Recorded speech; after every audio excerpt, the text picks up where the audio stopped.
Hi friends, మంచిగా ఇప్పుడైతే ఇది ఎందుకు చూపిస్తుంటే జామ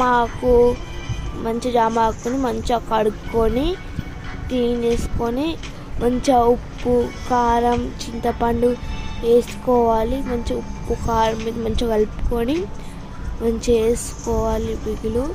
చూడండి, ఇక మంచిగా వేసుకొని మా తమ్ముని కూడా వేస్తున్నా ఉప్పు కారం. చూడండి, చింతపండు కూడా వేసుకోవాలి. ఇక్కడ మంచిగా తర్వాత చూడండి, ఉప్పు కారం మంచిగా ఫోల్డ్ చేసుకోవాలి. కొన్నైతే మంచిగా నేనైతే ఫోల్డ్ చేసుకుంటున్నా.